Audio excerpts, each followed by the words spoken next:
entienden muchos hombres, como yo también era bien cabezón, ¿verdad?, que las mujeres piensan completamente diferente a nosotros, actúan diferente a nosotros y además hablan más que nosotros.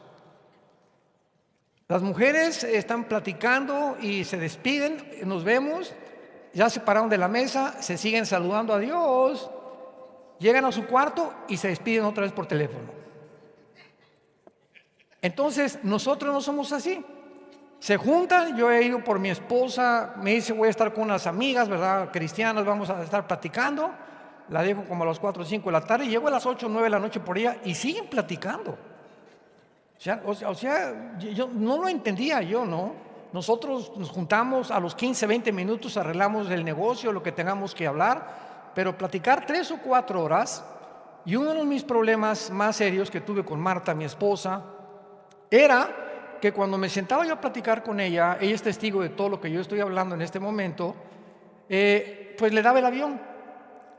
Oye, sí, amén, amén, gloria a Dios, a mi amor.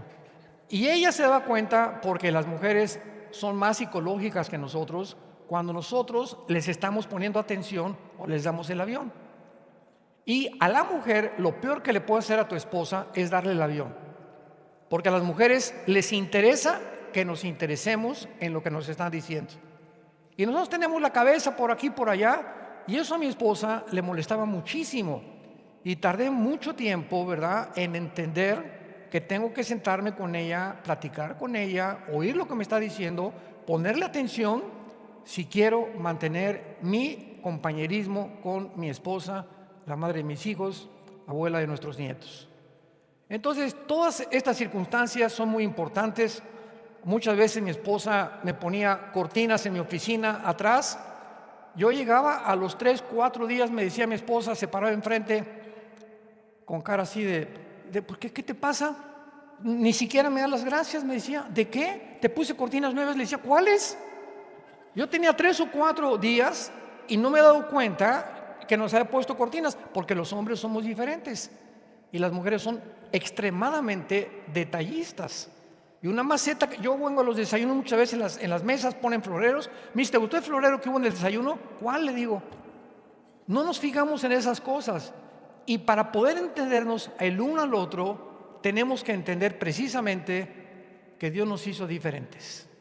Y mientras no entendamos estas diferencias, vamos a tener problemas de comunicación y problemas que pueden convertirse más adelante en problemas que pueden crecer.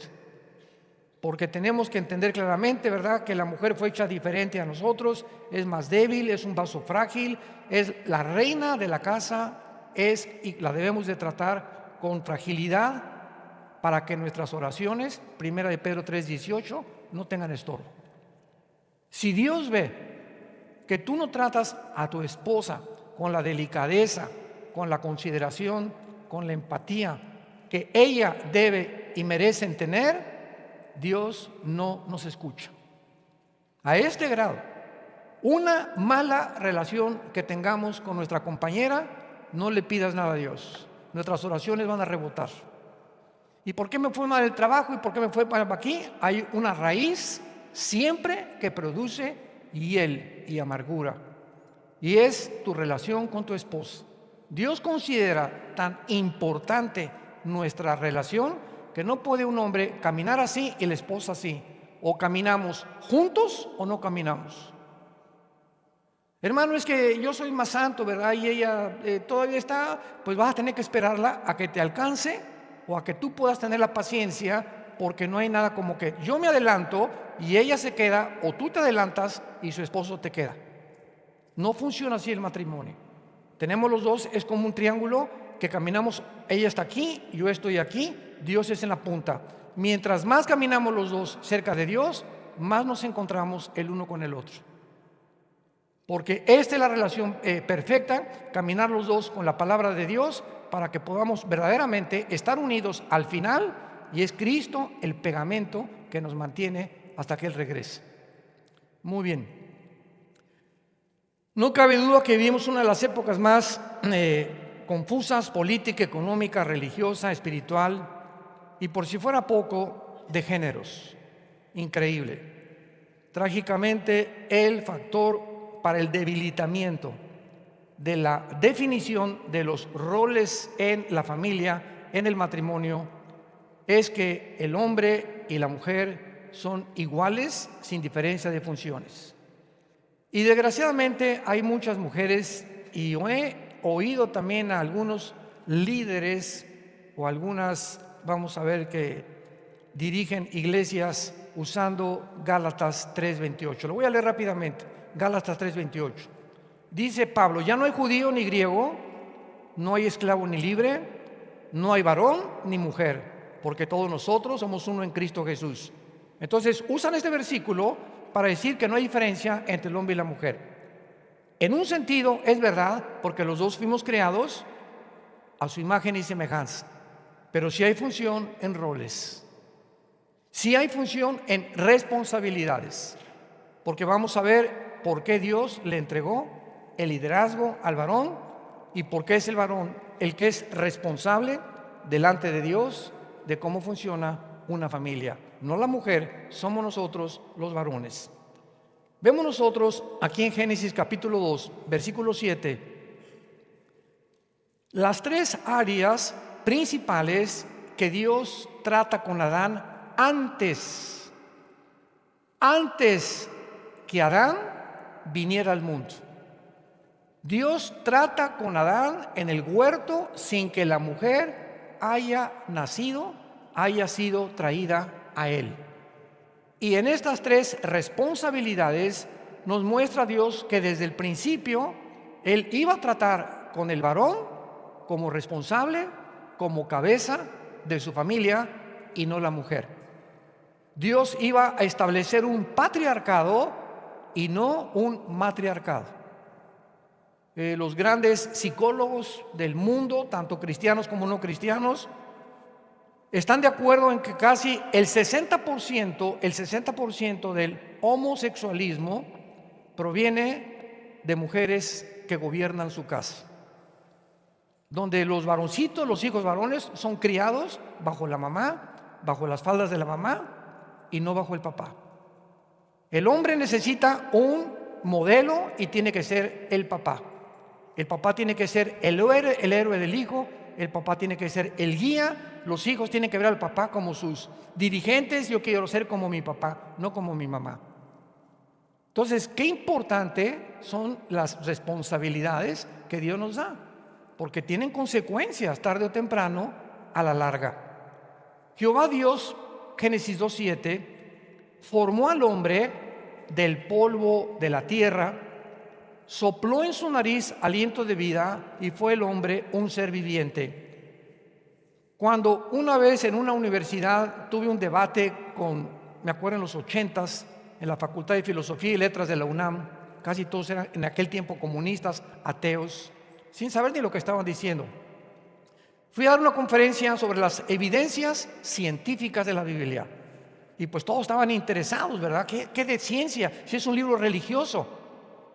Y comencé a desarrollar la conferencia para decirles: en la Biblia encontramos más evidencias científicas que en la teoría de la evolución. Y desgraciadamente, ¿verdad? Pues hay maestros de todo tipo. Se acercó el vicedirector de la escuela de la filosofía en aquel tiempo y me quiso ridiculizar enfrente de todos los estudiantes. Eran como 90, 100 estudiantes más o menos en esa facultad. Y me dice: ¿usted es de esos cristianitos que creen que venimos de una pareja?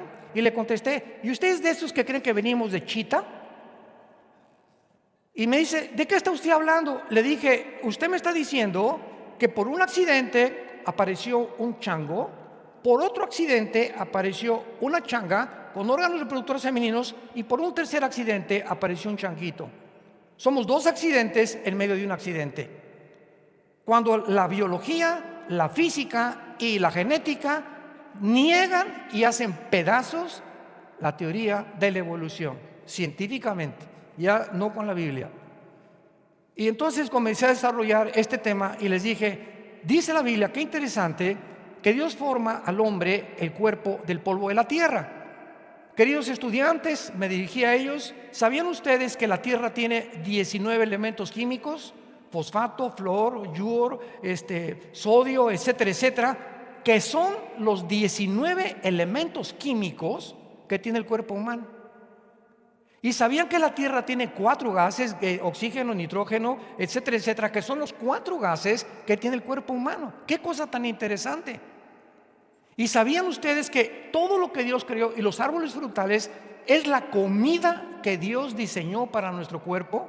Dios pone en todas las hierbas, en las plantas, en las raíces de los árboles y en las frutas los elementos, los nutrientes, las vitaminas, los minerales que nuestro cuerpo necesita, porque fuimos hechos de la tierra, el cuerpo humano. ¡Qué tremendo! Una vez que Adán estaba ya formado como algo con su cuerpo, Dios hace algo que Dios no hizo con los animales. Y Dios hizo esto sobre Adán. Dios le infunde al ser humano algo que los animales no recibieron, que se llama el espíritu. Hace muchos años, cuando Caleb, nuestro hijo, era niño, chiquito, Marta y yo lo llevamos al pediatra. Me acuerdo que una vez lo acostaron, tenía como 6 meses, y nos dice el pediatra: ¿ven ustedes aquí el hoyito que tiene aquí arriba del coxis? Sí, me dice, ahí estaba la cola. Mi esposo y yo nos volteamos. Un pediatra, no saben ustedes los títulos tan elevados que tenía en la medicina, de los más altos pediatras. Su esposa era cristiana y pues nos recomendó con su esposo. Le dije, ¿cómo que la cola? Me dice, pues sí. ¿Y qué le pasó a la cola? Y dice, la evolución se fue perdiendo, pero nacimos con cola. Y aquí está la prueba, me dice. Y le dije, ¿sabes tú cuál es la diferencia entre el hombre y la mujer? El espíritu. Porque los animales no tienen conciencia de la existencia de Dios. El ser humano fue creado con la conciencia de que hay un Dios, y no hay ninguna civilización, ninguna tribu en la historia que no haya adorado a algo o a alguien. Y cuando el ser humano no conoce a Dios, agarra un palo, un tronco y forma un ídolo, o una piedra y adora un ídolo. Y el hombre, de lo que él formó, se hinca a adorar algo que hicieron sus manos. Como dijo Sigmund Freud, el psicólogo vienés, el hombre es incorregiblemente religioso. ¿De dónde viene esta religiosidad? ¿De dónde viene este deseo de adorar algo o a alguien? A la luna, o en Teotihuacán vamos a cargarnos de la energía de la luna, o el sol, o las estrellas. Pero el ser humano fue creado para adorar. ¿Y de dónde vinieron las religiones? De este instinto, porque fuimos creados para ser eternos y traemos dentro la eternidad. Y por eso la Biblia dice que recibimos el Espíritu y el hombre fue hecho un ser viviente. Vean ustedes el versículo 8 y el versículo 9 de Génesis capítulo 2. Jehová Dios plantó un huerto en Edén, al oriente, y puso allí al hombre que había formado. Jehová hizo nacer de la tierra todo árbol delicioso a la vista, bueno para comer, árbol en medio del huerto, y el árbol de la ciencia del bien y del mal. Vean ustedes que la Biblia dice que cuando Dios formó al hombre, lo formó fuera del Edén, no en el Edén. ¿Ya se fijaron? Dichosos los que trajeron su Biblia. Los demás están, ¿qué dijo? Jehová plantó un huerto en Edén al oriente, y allí puso al hombre. Y lo primero que Dios le da al hombre como responsabilidad lo encontramos en el versículo que sigue, versículo 15. Tomó Jehová Dios al hombre para que lo labrara y lo guardara. Todo esto ha dado la controversia de que los días de la creación no fueron de 24 horas. Los primeros 3 días de la creación no había sol ni había luna. Y dicen muchos, ¿cómo puede haber 24 horas? ¿Que no fueron 1000 años cada día que Dios dice? ¿O qué dice la Biblia que fue creados de acuerdo a la tarde o a la mañana? Y ha habido controversia de astrónomos cristianos que dicen, ¿verdad?, que pudo haber sido de 1000 años cada uno de los días, porque es imposible que en el 6º día Dios haya nombrado a Abraham responsable del huerto para que lo labrara y lo guardara. Número 2, dice el hombre, le presenta a los animales, versículo 19, para que Adán le ponga nombre a todos los animales.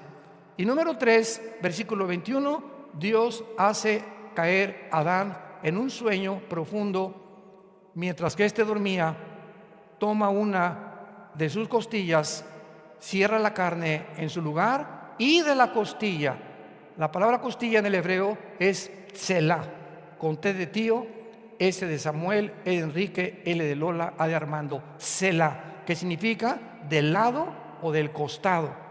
De ahí Dios saca una costilla y hace al hombre una mujer, le hace del hombre una mujer y la trae al hombre. Qué interesante que se descubra que es en los huesos donde se forma la sangre. Cuando yo les pregunto a muchos estudiantes, ¿quién fue primero, el huevo o la gallina? ¿Qué contestarías tú? ¿Y quién puso la gallina? Porque todas las gallinas vienen de huevo. Y si hay huevo, pues tuvo que haber una gallina. Bueno, vamos a voltear la pregunta. ¿Quién fue primero, el hombre o la mujer? El 90% de los estudiantes científicos, médicos con los que hemos estado en hospitales nos contestan, tuvo que haber sido una mujer, porque todos venimos de una mujer. No hay nadie en el mundo que no haya tenido mamá. Y la Biblia nos dice que no fue así, que primero fue el hombre y del hombre saca Dios a la mujer. Y cuando se descubre la genética de que la mujer tiene cromosomas XX y el hombre XY, nos damos cuenta por qué la sabiduría y la declaración científica de la Biblia de que Dios no podía sacar de la mujer al hombre por tener dos cromosomas XX, pero como el hombre tenía la X y tenía la Y del material genético de la mujer, del hombre, Dios saca a la mujer, porque si hubiera sido al revés, no hubiéramos podido reproducirnos genéticamente. Esto fue escrito hace más de 3.500 años, médicos que nos acompañan, señores científicos, agnósticos y ateos. ¿Quién le dijo a Moisés cuando escribió el Génesis que fuimos formados del polvo? Que fuimos formados genéticamente, que fue primero el hombre y de ahí sacó la mujer. ¿Quién le dijo a Moisés los datos tan importantes que se descubren después? Que la sangre se forma dentro de los huesos y que es de la sangre de donde Dios hace al hombre y que es a través de la circulación de la sangre que tenemos la vida. Porque la Biblia escribió, antes que se descubriera la circulación de la sangre, que la vida del hombre está en la sangre. Y actualmente vas a una biometría hemática o vas a cualquier laboratorio que te hagan, y en la sangre está si tienes esto, si tienes linfocitos, eritrocitos, glóbulos blancos, todo se encuentra absolutamente en la sangre. Y lo más interesante es que a través de la sangre se transmite el pecado. Los voy a dejar en tensión cuando yo lo explique ahorita a continuación. Bueno, entonces esto es muy importante porque la creación del hombre nos muestra claramente que el hombre recibe las responsabilidades de cuidar, de ponerle nombre a los animales, y la mujer es sacada del varón y no el varón de la mujer. Repito, por cuestiones genéticas que después se descubrieron por el doctor Collins, director del genoma humano, en la última década del siglo pasado. Veamos ahora que una vez que Dios saca a la mujer del varón, cuando la ve Adán, pega un grito y dice, ¡guau! Cuando estuvo delante de una changa, de una jirafa, de un rinoceronte, ¿verdad? Pues le puso nombre a todos los animales y no se encontró ayuda idónea para él. Y desde el cielo se oyó una voz que dijo, no es bueno que el hombre esté solo. De acuerdo a la perspectiva divina, Dios creó al varón socialmente y de una forma especial para que pudiéramos reconocer nuestra necesidad de tener una compañera, una amiga, un amante, una esposa, una madre de nuestros hijos, y que cuando lleguemos a los 70, 80 años nos dé masajito en los pies y nos tape con una colchita cuando tengamos frío. Pero no es bueno, de acuerdo a Dios, que el hombre esté solo. Y esto lo comprobamos a través de toda la historia, porque ahora han visto los grandes especialistas en la medicina y en la genética y en la senilidad que los hombres casados duran más tiempo que los hombres solteros. Algo demostrado médica y científicamente. Y el versículo 24, en 3 palabras se declara qué es el matrimonio. Con 3 palabras se declara qué es el matrimonio. Vean la simpleza de la Biblia, simplemente compleja, aparentemente simple. Por tanto, dejará el hombre a su padre y a su madre, se unirá a su mujer y será una sola carne. ¿Qué es el matrimonio? Mamá, bye. Papá, bye. Fido, mi perro, bye, Fido. Todos, mi familia, la que nos trajo al mundo, se queda atrás. El momento que nos casamos, nuestra familia anterior, hermanos, papá, se quedan atrás, y de ahí en adelante, mi esposo y yo, ante Dios, somos la nueva familia. Y voy a seguir respetando y honrando a mis papás. Pero ¿sabes una cosa, mamacita? A esta muchacha que está junto a mí, que es mi esposa, la van a respetar. Y la van a tratar igual que como si fuera yo. Y ahora va a ser como si fuera su hija y como si fuera tu hija, papacito. ¿Por qué? Porque ahora somos una familia.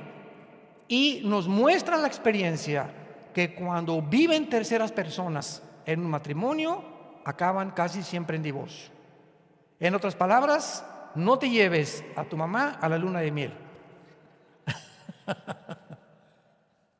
Suegros que me están escuchando en este momento, si visitamos a nuestros hijos recién casados, estemos con ellos 3 o 4 días nada más. No te quedes más de 1 o 2 semanas con ellos. No es bueno ni psicológica ni privadamente. Yo recuerdo hace muchos años les conté una historia de un hombre que dijo: no, sí es cierto, el pastor tiene razón, yo tenía ya como 2, 3 años de casado y mis suegros vinieron a mi casa. Y me levanté un día, me dio un testimonio a todos, me levanté como a la 1 de la mañana y abrí el refrigerador y del otro lado se apareció un marciano. ¿Cómo que un marciano? Sí, mi suegra llena de tubos. Me dio un susto, me dice, a la 1 de la mañana y yo estaba en chones. Entonces me di cuenta que ya no podía andar en chones en mi casa, perdí mi privacidad, perdimos nuestra sencillez, mi esposa y yo.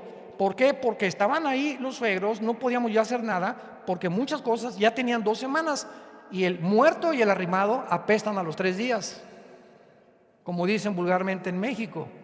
¿Qué sabe la Biblia? ¿Dejará el hombre a su padre y a su madre? Y ya se casaron. Dejemos que nuestros hijos se enfrenten el uno con el otro. Mamá me pegó. Pues aguántese. Tenemos que entender el daño que les hacemos a nuestros hijos cuando nos metemos demasiado en su matrimonio. Tienen que pasar problemas, tienen que enfrentarse el uno con el otro, etcétera, etcétera. Entonces el matrimonio es dejar el pasado, la familia pasada.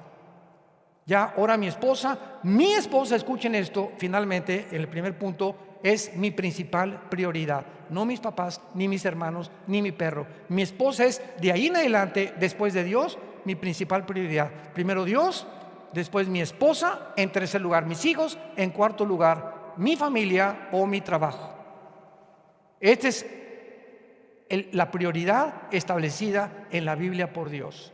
Si tú pones en tu nuevo matrimonio, es que tú no eres como mi mamá, y no me haces los huevos como mi mamá, y no cocinas como mi mamá, y comenzamos a compararnos, en ese momento vas a destruir psicológicamente a tu esposa, porque te va a contestar: tienes razón, no soy tu mamá, soy tu esposa. Y si tu mamá hacía las cosas, ¿verdad?, te vas a acostumbrar a como yo te hago los huevos y te aguantas. En segundo lugar, dejará el hombre a su padre y a su madre, se unirá a su mujer. El matrimonio es la unión física, sexual de un hombre y de una mujer. Esta es la razón por la que la mujer tiene órganos reproductores femeninos y el hombre tiene órganos reproductores masculinos.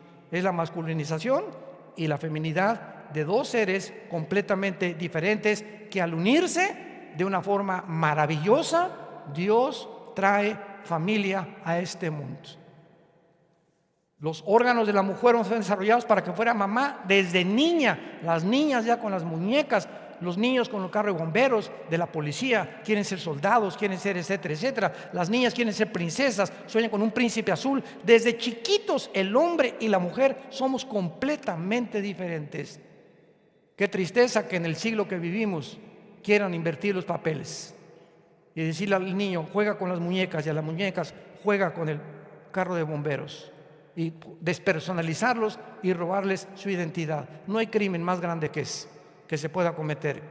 Esto significa una cosa: el sexo fue creado para ser usado única y exclusivamente dentro del núcleo y de la dimensión del matrimonio.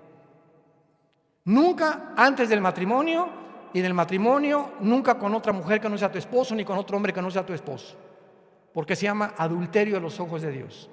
Y el que comete adulterio, Proverbios 6:32, corrompe su alma, heridas y vergüenza hallará, y muchos años tardará para que tu esposa te perdone o para que tu esposo te perdone. Es el enemigo más grande que existe dentro de un matrimonio, el adulterio.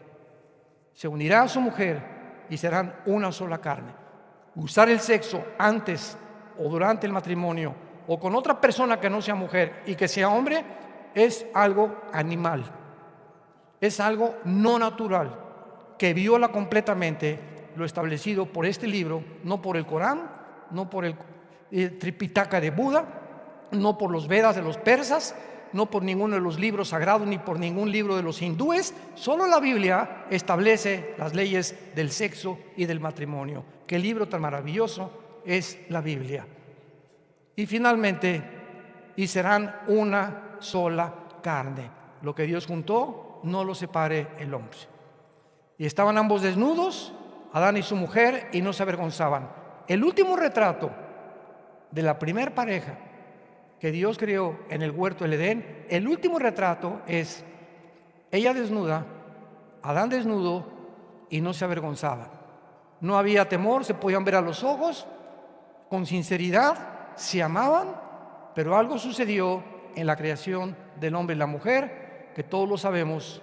Hicieron caso a Satanás, participaron del árbol de la ciencia, el conocimiento del bien y el mal, y le dijeron a Dios: Dios, ahora vamos nosotros a determinar qué es bueno y qué es malo. No necesitamos que tú legisles la moral, no, yo voy a decidir qué es bueno y qué es malo. Y desde ahí hasta nuestros días, el hombre ha llegado a tal confusión que a lo bueno le dicen malo y a lo malo le dicen bueno. Al hombre le dicen mujer, a la mujer le dicen hombre. A esa confusión final llegó el ser humano. Veamos pues ahora que estas funciones fueron hechas completamente diferentes. Y lo primero que encontramos nosotros es que Dios le da este liderazgo al hombre, y comprendemos el significado del liderazgo. Cuando el hombre no comprende lo que es un líder, confunde la autoridad con el autoritarismo, confunde el liderazgo con la dictadura. Y el hombre comienza a decir: es que yo soy aquí el que truena los chicharrones y usted tiene que obedecerme, y si quiero ver películas pornográficas las vas a ver conmigo, y vas a hacer esto y vas a hacer aquello. Y hay mujeres que sí, mi amor, lo que tú digas, porque la Biblia dice que debemos estar sujetas a ellos. ¿Cuántas mujeres son tan tontas que creen que eso es someterse al hombre? Y Dios no te manda a ser un borrego que obedezcas a un lobo. ¿Por qué? Porque no has entendido, ni el hombre tampoco, a distinguir lo que es el liderazgo. En primer lugar, esta palabra líder suena a veces muy fuerte para algunas mujeres. Por ejemplo, esta palabra se puede usar para un director de orquesta. Tiene que haber un líder en un director de orquesta. No son dos, ni el violín, ni el violonchelo, ni la trompeta. Tiene que haber un hombre dirigiendo una orquesta. Para un entrenador de un equipo de fútbol tiene que tener un líder. Tiene que tener alguien que dirija a los 11 jugadores en el fútbol soccer. Para un gobernante hay un presidente, no hay dos presidentes. Hay un capitán de un barco, no hay dos capitanes de un barco, hay uno. Para un guía de turistas es un guía el que te guía. Para un jefe militar, el El soldado se somete al cabo, el cabo al teniente, el teniente al coronel, el coronel al general, pero tiene que haber siempre una cabeza en cualquier circunstancia. En una escuela hay un director de escuela. Un piloto tiene que ser el jefe del avión. Y cuando tú vas en un avión comercial, el piloto es el jefe. Y si el piloto dice a un pasajero, te bajas del avión y yo ordeno esto, toda la tripulación se somete al piloto. Durante el vuelo, el único jefe. Puede ir el presidente de la República en el avión, puede ir Juan Charrasqueado en el avión. El jefe es el piloto del avión y se hace lo que el piloto dice. Esto es lo que Dios quiere entender, que el líder masculino no debe pervertir su autoridad en autoritarismo. Recordemos que cuando somos la cabeza de nuestra familia, tenemos que estar antes sujetos a Cristo. 1 Corintios 11:3. Cristo es cabeza del hombre, el hombre es cabeza de la mujer. ¿Quieres ser cabeza de tu mujer? ¿Quieres tú ser el líder de tu casa? Antes sométete a Cristo. Tú no puedes ser líder de tu casa ni tener la autoridad divina mientras tú no te sometas a la autoridad de Jesucristo. Para mandar tenemos que antes someternos a otra autoridad. No hay autoridad sin autoridad. ¿Me siguen? Yo no puedo ejercer una autoridad si yo no estoy sujeto a una autoridad, porque sería completamente, ¿verdad?, algo que no funcionaría. Yo puedo ejercer mi autoridad simplemente porque estoy sujeto a Cristo. Y cuando ejerzo mi autoridad con mi esposa, cuando Dios ve que yo me sujeto a Él, Dios entonces honra mi autoridad y Él es el que cambia a mi esposa, no yo. Hoy en la mañana le dije a una persona, yo le doy gracias a Dios que no somos dioses. Yo no puedo cambiar a mi esposa, ni a ninguno de mis hijos, ni a mi mamá, ni a mis suegros, ni a mis primos, menos a mi perro. No podemos cambiar a nadie, esto le corresponde a Dios. El cambiar un corazón y una persona, no somos dioses. Si yo quiero cambiar a mi esposa, te vas a someter, o la esposa, pues tienes que venir a la iglesia. El pastor dijo que vas a arder en el lago de fuego. Así menos tu esposo va a hacer caso.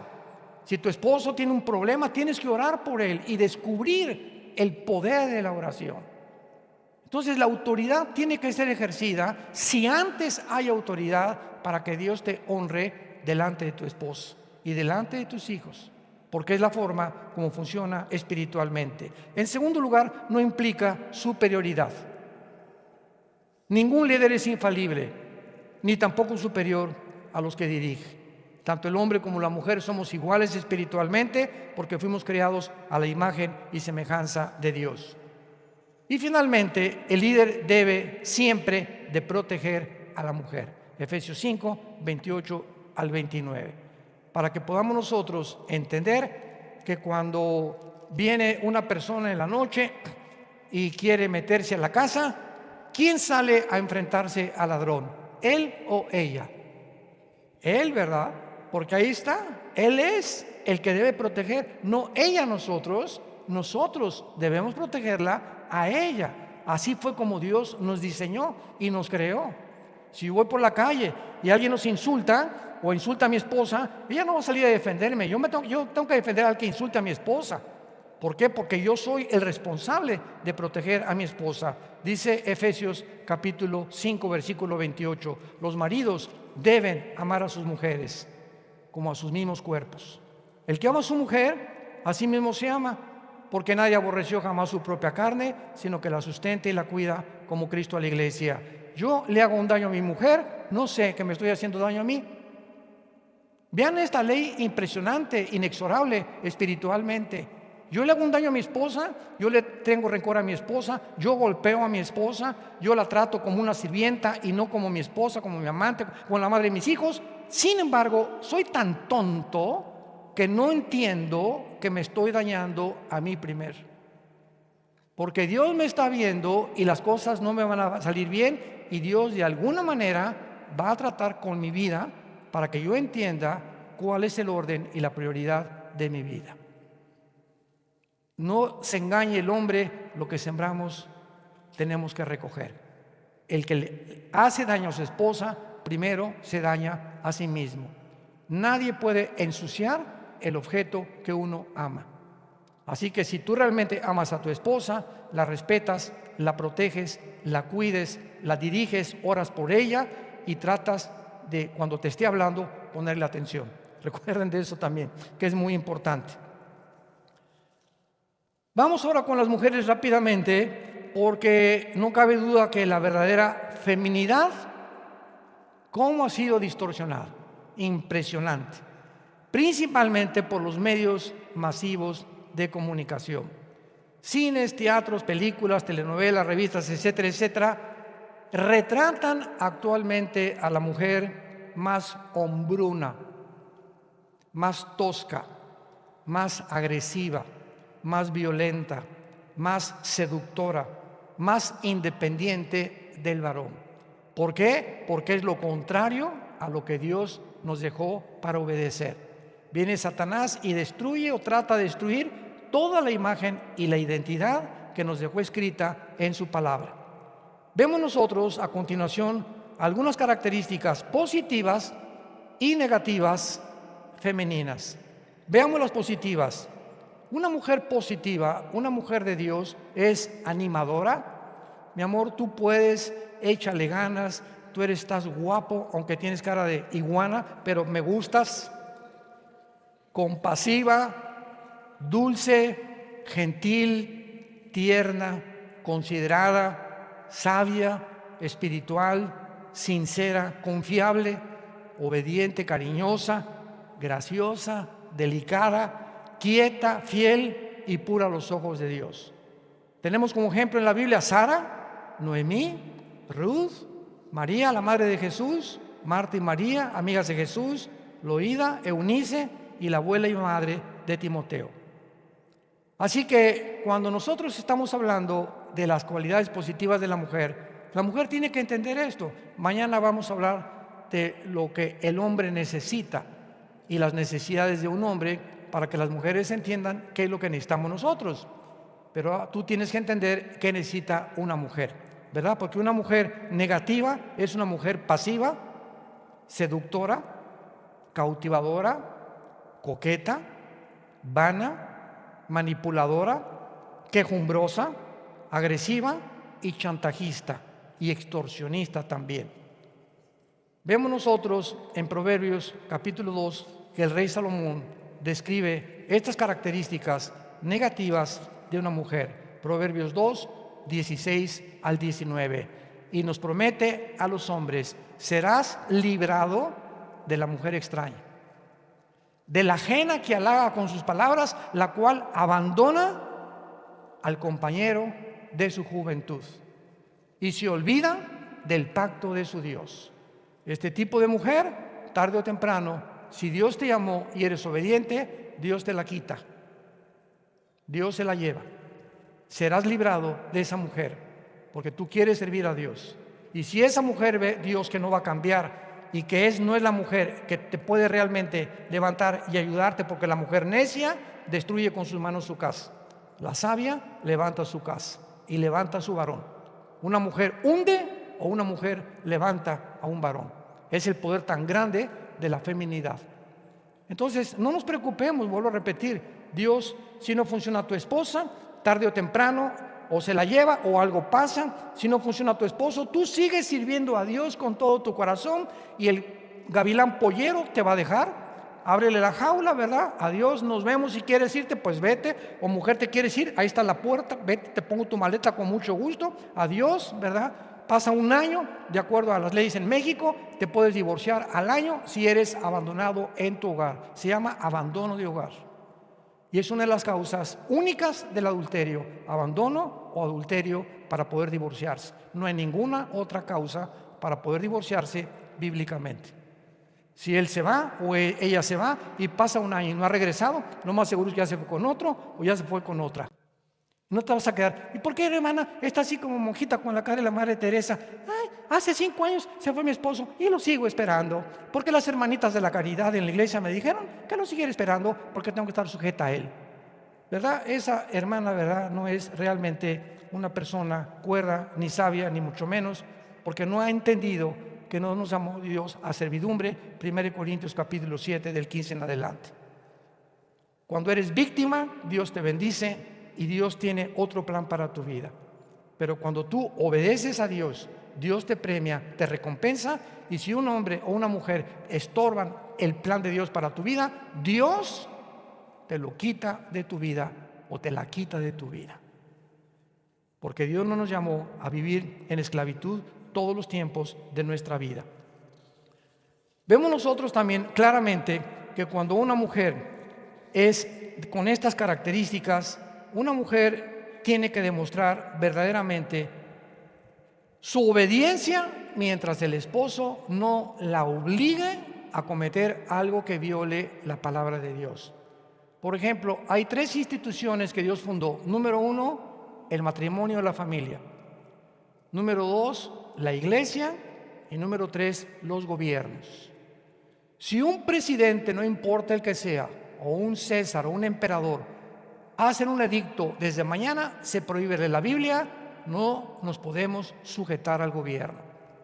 La iglesia primitiva se tuvo que reunir en las catacumbas porque les prohibieron los césares leer la Biblia y adorar a Dios. No podían obedecer, siguieron reuniéndose y cuando los capturaban, los echaban al Coliseo Romano. Cuando en una institución como en una iglesia el pastor te obliga a hacer cosas que no están en la Biblia, vete a otra iglesia. Porque el pastor no puede violar la palabra de Dios. Un pastor no le puede decir a una pareja, divórciense, tampoco podemos decirle, cásense. Nosotros como pastores damos el consejo nada más. Hermano, me quiero divorciar. Mira, te voy a poner los pros y los contras de tu caso. Pero finalmente yo no te voy a decir que te cases o que te divorcies. Tú eres responsable y tú vas a tomar la decisión. Yo te digo, si tú te casas con ese hombre, te va a ir así y así y así y así. Pero si te casas, va a ser por tu responsabilidad. Yo no te puedo prohibir decirte, si tú te casas, ya no regresas a la iglesia. Eso es dictadura. Eso es manipulación. Eso es enseñorearse de las ovejas y no somos dueños de ustedes. Nosotros estamos para servirlos a ustedes, para aconsejarlos y dejar que ustedes sean responsables de las decisiones que tomen delante de Dios. De otra manera, esa iglesia es un autoritarismo, es una dictadura, ¿verdad? Es una forma arbitraria de gobernar. No podemos tomar ese papel. Si tu esposo te dice, vamos a ver una película pornográfica porque tienes que sujetar conmigo, discúlpame, Panchito, Dios me dice, ¿verdad?, que es pecado lo que tú estás haciendo, no me sujeto a ti. Pues si no sujeto un par de cachetadas, dame las que tú quieras, no voy a hacer lo que tú dices, porque estoy violando una ley de Dios superior a que me sujete yo a ti. ¿Me van siguiendo? Y cuando nosotros tenemos este tipo de autoritarismo, no tenemos por qué someternos. Yo recuerdo ahora cuando vino la pandemia, ¿verdad?, que las iglesias tienen que de alguna manera cerrar los clubes, etcétera, etcétera. Y nosotros en los 2 años de pandemia no nos sometimos a los dictámenes de la Organización Mundial de la Salud. Entonces, como la gente tenía miedo de ir al lugar, porque no es el templo somos nosotros, recuerden, vamos al templo, eso no es bíblico, eso es un edificio, nosotros somos el templo como personas. ¿Qué hicimos? A través de online, todos los días dábamos estudios bíblicos. La iglesia nunca se cerró, porque usamos la tecnología para seguir alimentando a las ovejas. Nadie nos puede prohibir eso, jamás, ni leer la Biblia, ni tampoco dejar de reunirnos. Y si nos prohíben en un lugar, nos escondemos en algún otro lado, pero nosotros seguimos obedeciendo a Dios. Dice Hechos capítulo 4 que cuando les prohibieron a los apóstoles, ustedes no pueden predicar ya, les contestó Pedro, juzguen si es justo delante de Dios, obedecerlos ustedes o obedecer a los hombres. Juzga, Pancho, si es justo obedecerte o obedecer a mi patrón. Juzgue, pastor, usted me está dando una indicación que viola la palabra de Dios, no me someto a ustedes. Cuando el gobierno obliga a algo así, es cuando nosotros tenemos que rebelarnos con la autoridad superior a la que debemos obediencia hasta el final de nuestra muerte. Señor, te damos gracias en esta tarde por tu palabra y te damos gracias porque lámpara es a nuestros pies, lumbrera a nuestro camino. Señor, cuánto anhelamos que nos des un espíritu de sabiduría, de revelación, de inteligencia, de conocimiento, de discernimiento de espíritus. Un mundo tan confundido, donde a través de los medios de comunicación, la televisión, los programas, los gobiernos, manipulados, influenciados por el mundo espiritual de las tinieblas, nos quieren matar, nos quieren debilitar físicamente, mentalmente, quieren arruinar nuestro matrimonio, nuestra familia, nuestros hijos. Pero nosotros no somos de las tinieblas, somos hijos de la luz. Levantemos la lámpara, exhibamos la maldad del mundo y el pecado del mundo, porque no ponemos nada contra la verdad, sino por la verdad. Jesucristo le dijo a Pilato cuando lo iba a condenar: yo para esto he venido al mundo, dijo Jesús, para dar testimonio de la verdad. Todo aquel que es de la verdad, oye mi voz. Señor Jesús, hemos oído tu voz a través de tu palabra y queremos seguirte hasta el final de nuestra vida, permanecer firmes en la esperanza a la que nos has llamado y discernir, tener esa capacidad espiritual de distinguir entre el bien y entre el mal. No son los psicólogos, ni los sexólogos, ni los políticos, ni los psicólogos, ni psiquiatras, ni filósofos, ni politólogos los que nos dicen cómo vivir. Eres tú. En tu palabra no hay nada torcido ni perverso en ella. Ella es luz y sabiduría a los que entienden y a los que obedecen tus mandamientos.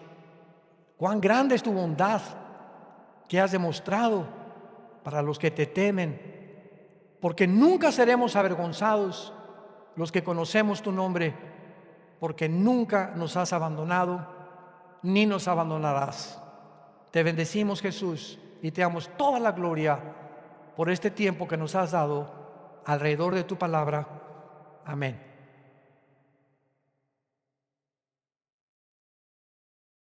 Gracias a Dios por este libro maravilloso. Gracias, Padre Santo, por tu palabra.